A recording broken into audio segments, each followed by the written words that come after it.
मगाच्या भाव भयणीनो, तुमकां सर्वांक हांव देवाचे आशिर्वाद मागता. आयच्या पयल्या वचपान आमोस प्रवादी इस्रायल प्रजेक सरेस्पराच्या नांवान बेश्टावणी दिवन आसा. तो तांकां सांगता, पळया सरेस्परा देवान तुमकां आपली मोगाची प्रजा जावन विंचून काडलेलें. देवाची योजना आसात तुमच्या मुखान ती पुर्ती करची. पूण देवा तुमी आडरावलात, देवा तुमी अविश्वासी जालात आनी देवा फाटल्यान वचून देवा तुमी अपमान केला. ह्या सगळ्या चुकी खातीर सरेस्पर देव तुमकां आतां शिक्षा लायतलो. सोदोम आनी गोमोरा नाश जाले बरी तसली देसवाड तुमची जातली म्हणून तांकां चत्राय दिवन आसा. वय सरेस्परा देवान आमकां विंचून काडला ताची मोगाची प्रजा जावन ताची मोगाची भुरगीं जावन ह्या संवसारांत जियोवच्याक देवाची योजना आसात. देवान आमच्या मुखांतर ती जारी करची ह्या संवसारांत. पूण आमी थोडे फावटी इस्रायल प्रजे बरी देवाक आडरावता आनी देवा फाटल्यान वेता, देवाक आमी अपमान करता. अशें केल्यार देवाची योजना आमचे थंय पुर्ती जायनात. जर तर आमी देवाक अपमान केल्यार आनी देवा फाटल्यान गेल्यार देव वगो रावचो ना. आमच्या सगळ्या चुकी खातीर तो आमकां शिक्षा खंडीत दितलो. ते देखून देवान आमकां शिक्षा दिवच्या पयलें आमी चुकी केल्यार आमच्या चुकी आमी वळखून देवा तशें फाटीं आयल्यार देव आमकां बक्षिता. ताचो मोग आनी दया तो आमकां दाखयता.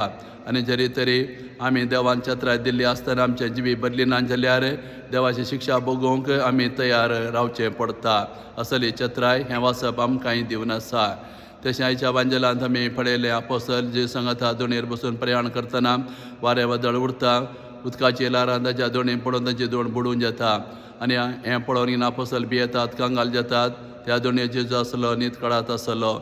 आपोस्तल जेजूचे वेता ताका उडयतात आनी सांगता, स्वामी आमकां बचाव कर, आमी बुडता. जेजू तांकां सांगता, उण्या बावडटा न्हू, कित्याक तुमी भियेतात. आनी उठून वाऱ्यांक आनी ल्हारांक तो थंड जावंक सांगता. सगळें शांत जाता आनी ते सुरक्षीत पावतात. वय आपोस्तलांच्या जिवितांत कश्टान वरां वारें वादळ आयल्या वेळार जेजूचे ते गेले. जेजू ताणें उलो मारलो, जेजू ताका राखलें आनी सांबाळलें. तरी आयचे वांजेलाचे घडीत आमकां व्हरतो बरवसो दिवन आसा. वय ह्या संवसारांत आमी यात्रीक जावन आसा. ह्या संवसारांत सर्गेचे वाटेक आमी जियोवन आसा. आमच्या कुडींत आमच्या कुटुंबांत पयस बेंद म्हळ्यार दोणयेर आमी बसून आमी जियोवन आसा. थोडे फावटी आमच्या जिवितांत अशेंच घडटा. कश्ट आनी वरां, पिडा शिडा, वारें वादळ आमी जिवितांत उरता. त्या वेळार आपोस्तलां बरी आमी कांगाल जाता, भियेता, आमचें जिवीतच बुडता म्हूण आमकां भोगता. असली परिस्थिती आमच्या जिवितांत आयल्या वेळार निराशे जावं नजो, कित्याक आमी एकसुरी नांव जेजू सदां आमच्या सांगाता आसा. ते देखून थोडे फावटी आमी चिंता जावं पुरो जेजू आमच्या जिवितांत ना, आमचे मागणी आयकना, आमकां राखना, सांबाळना म्हणून. जेजू केन्ना न्हीद काडिना, बगर आमीच न्हीद काडटा. आमच्या भावार्थ आमी सांडून मागणें देवस्पण करनासतना आमी न्हिदून रावता.